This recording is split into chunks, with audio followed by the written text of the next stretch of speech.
بمناسبة فضيحة الأهلي النهاردة أمام بيراميدز، تقول لي فضيحة يا أبو علي؟ أقول لك فضيحة بجلاجل. الأهلي النهاردة اتفضح فضيحة بجلاجل. بس أنا عندي بقى بمناسبة الفضيحة دي كلام أبو علي كان قايله بعد فضيحة الترجي، عايزكم تسمعوه تاني. يلا نسمعه مع بعض. الاهلي مشكلته مش في الهزيمه النهارده ومش في فضيحه النهارده امام الترجي. الاهلي مشكلته ان هو هيقعد سنين طويله مش هيبقى في حلول. للاسف الشديد الاهلي الفتره اللي جايه هيواجه مشاكل كبيره جدا، مشاكل صعبة وملهاش حلول خالص، لا عند إدارة ولا عند أي حد. عرفت ليه أنا أميز من غيري؟ أنا أميز من غيري عشان أنا راجل دغري، بشوف الخطأ بقول عليه خطأ، بشوف التفوق والحاجة الصح بقول عليها صح، مفيش جدال.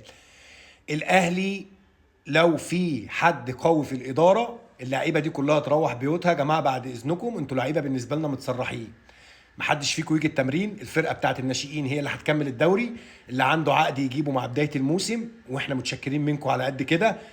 وبعد اذنكم انتوا لعيبه بالنسبه لنا لا تستحق ترتدي تيشيرت النادي الاهلي، ولا تستحق ان جمهور الاهلي يساندها ويقف في ظهرها، ولا تستحق ان هي تخش النادي الاهلي ولا ترتدي تيشيرت النادي الاهلي تاني.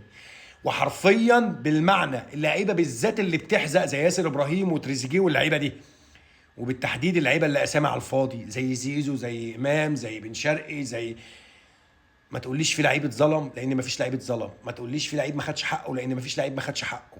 انت بتلعب في الاهلي، انت بتلعب في الاهلي. لما تتهزم بالشكل ده امام بيراميدز، الفرقه اللي هي والله زي الترجي برضه اضعف فرقه في تاريخ بيراميدز اللي موجوده حاليا. فانا بجيب لكم الاخر يا جماعه، انا بجيب الخلاصه.